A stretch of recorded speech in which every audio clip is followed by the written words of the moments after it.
Coming up on this episode of Your Life Redefined. We're going green. Join us as we start to bring this old ranch into the 21st century by using environmentally friendly building materials. And later, a visit with Olympic figure skater Kimmy Meisner. Will a knee injury sideline her from competing for good? I skate when I'm training and in full training. It'll be probably about 3 to 4 hours on the ice and then 2 hours of working out off ice, and then any additional things that I decide to do like Pilates or running. That's all coming up next on Your Life Redefined.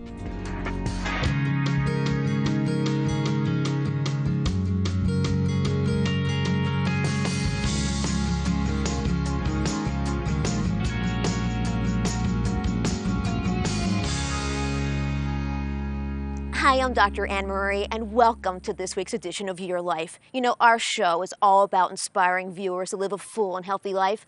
Now, since healthy living starts at home, this season we're going to show you how we transformed an energy-draining home into an eco-friendly, energy-efficient, and healthy home. Our Greenovation project sits on 23 acres right next door to the Ocala National Forest in Central Florida. The 40-year-old failing horse farm captured my heart while I was horseback riding in the forest 2 years ago. The home's good bones, rolling acres, and south-facing buildings inspired the concept of Terra Verde, or green land. The first step, clean up the overgrown landscaping and turn it into mulch.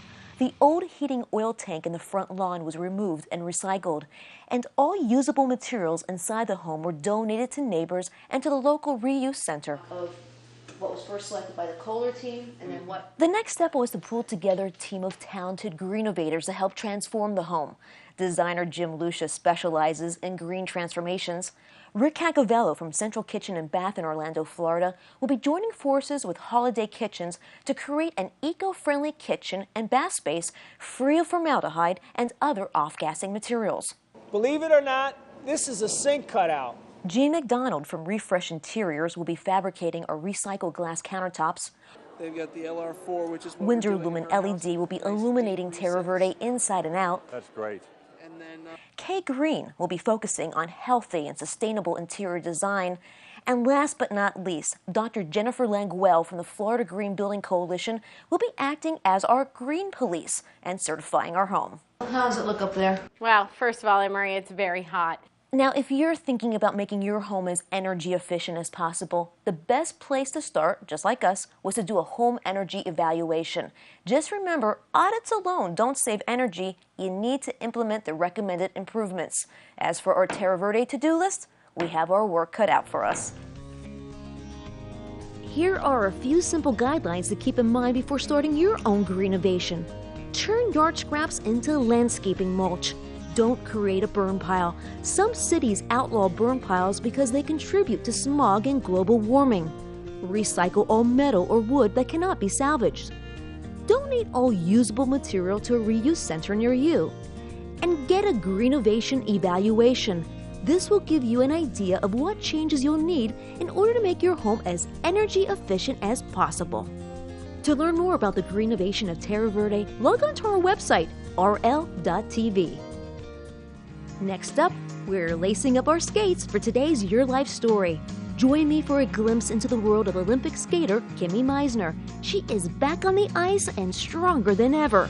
And coming up later, we're in the kitchen with Chef Ulrich and a fantastic Moroccan recipe that's easy to make and healthy too. Stay tuned, Your Life will be right back.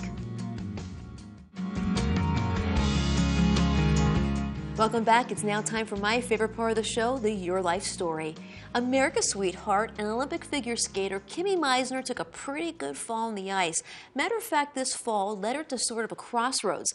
But as you'll see in her story, this vibrant young athlete has come back stronger than ever in all aspects of her life. My name is Kimmy Meisner. I'm a world champion figure skater, 2006 Olympian, and national champion for figure skating. When you meet Kimmy Meisner, there's no question why she's considered one of America's sweethearts. We started out the day with this driven young woman at her Maryland home to see how she's balancing college, working at a physical therapy office, and training for the sport that stole her heart as a little girl. I first started skating when I was 6 years old, and I actually started out in my backyard. It was some weird like freak blizzard. I have 3 older brothers, and they took me out there in their hockey skates. I just loved it. Like, I wouldn't come in. It was something that I could be independent at. I could be athletic, but also be, you know, like pretty and like girly. It was just great. I just love like the mix of that.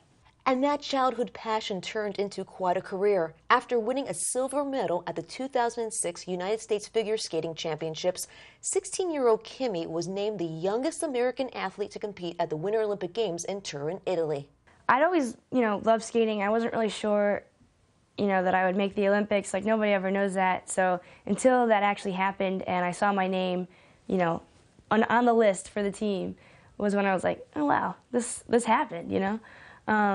But before that, you know, I just knew that if I worked really hard that, you know, I could probably do what I wanted to, and I really just wanted to see how far I could go with it, and it's worked out really well.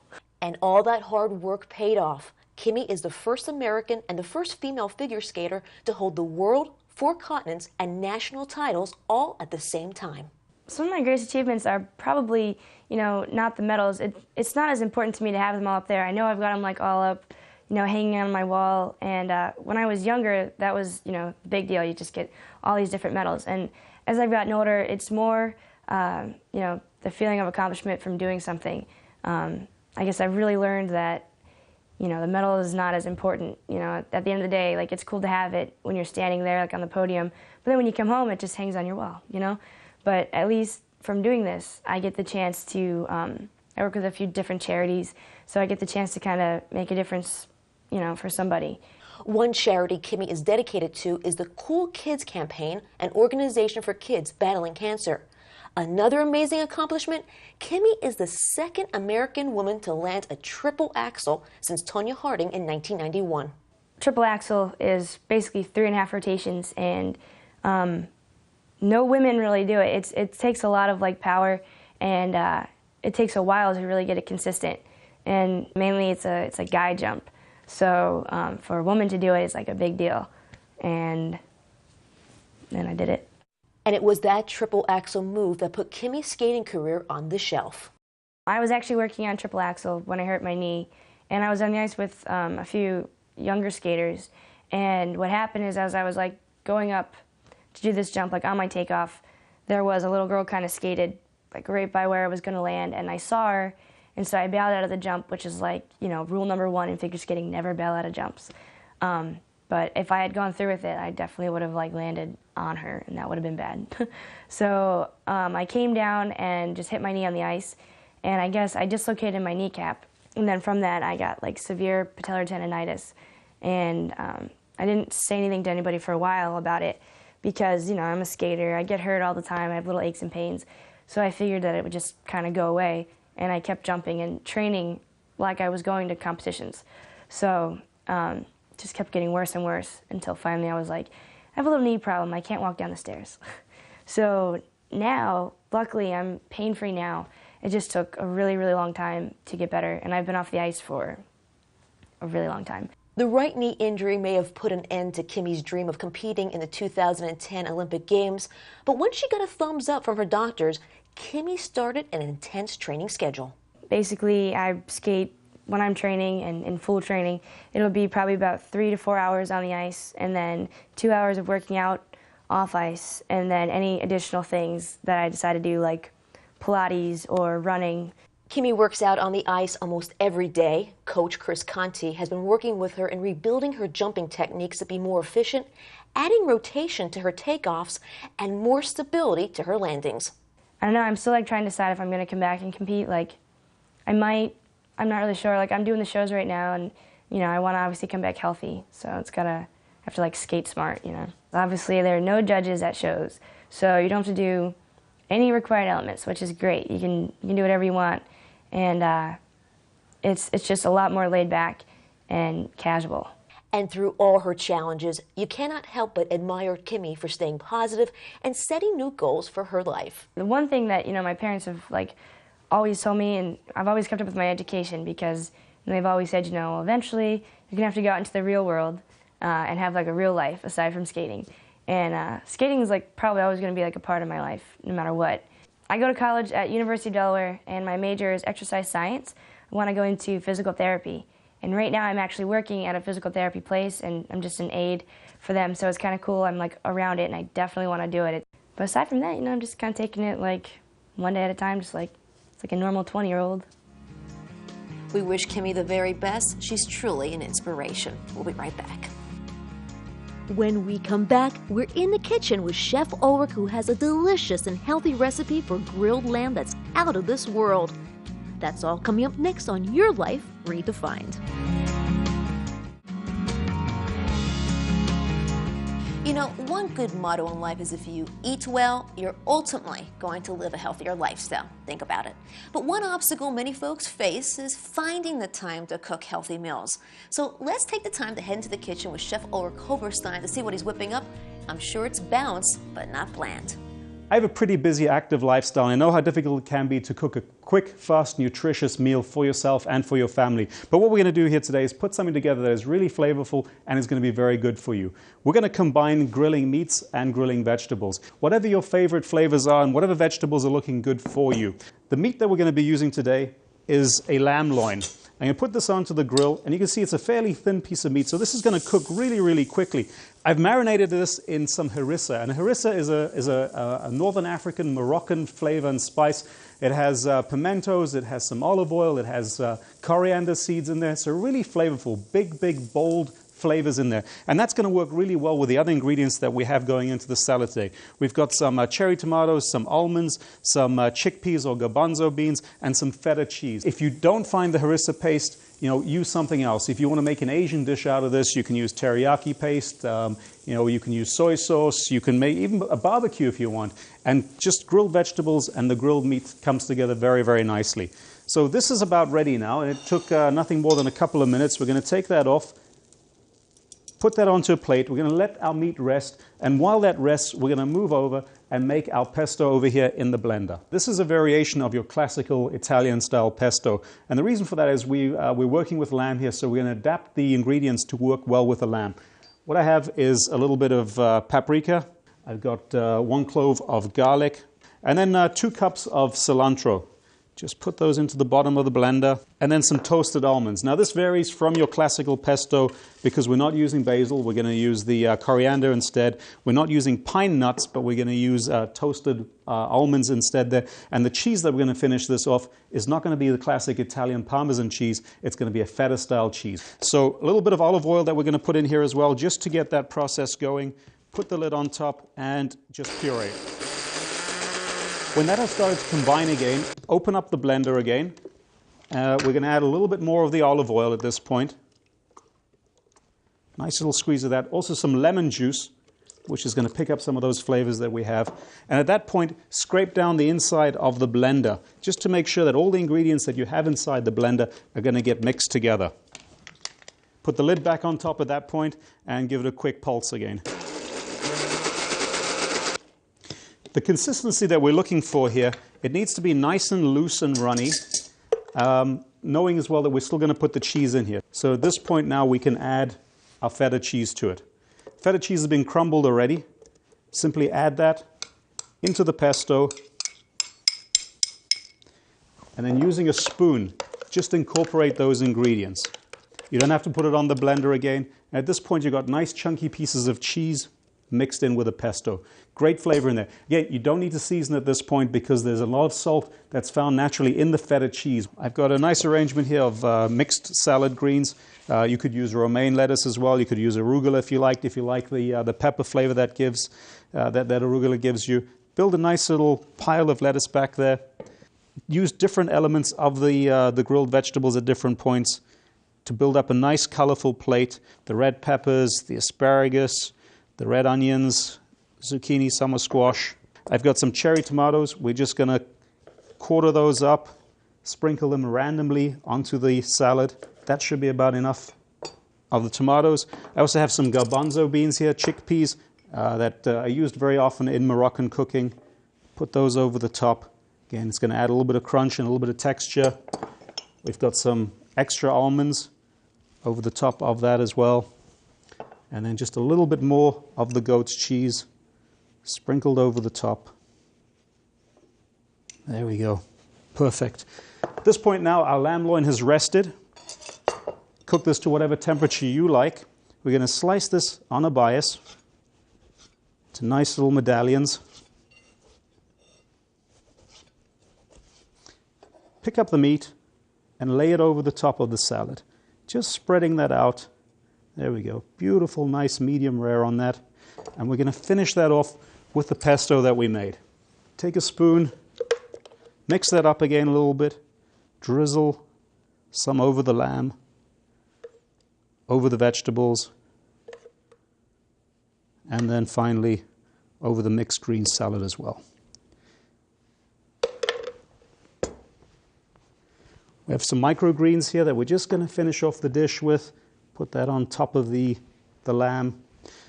And there you have it. Another very, very easy, healthy, nutritious meal that you can prepare on the weekends and then put together for your family during the week when you don't have time to cook something healthy.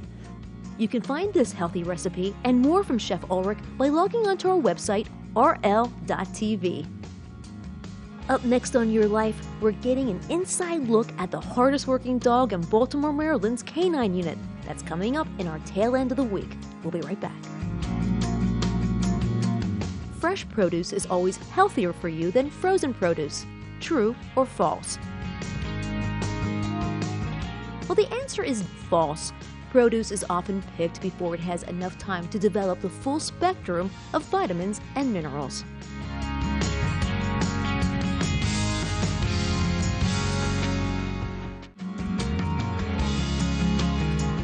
If you're a dog lover like me, you know how much of a special bond you could have with your four-legged furry friends. Well, now imagine if your profession or your line of duty entailed that your partner be a canine cop. Sounds pretty cool, doesn't it? Well, in our next story, we're going to give you a behind-the-scenes look with Baltimore County Canine Unit here in Maryland for an insider's perspective of a dog's life on the line. This is the county, Baltimore County, Maryland. Officer Ben and his partner, Officer David Rossler, have dedicated their lives to the community they serve. He watches my back, I watch him. He never lets me down. He catches a lot of bad guys, keeps them off the street. 1528, 1097. In his 8 years of service, Canine Cop Ben has apprehended over 200 people off the streets of Baltimore County. Officer Ben is Officer Rossler's 5th canine partner, and as he says, Ben is probably the best partner he's ever had in his 23-year career with the police department. You ready to go to work? Let's go work.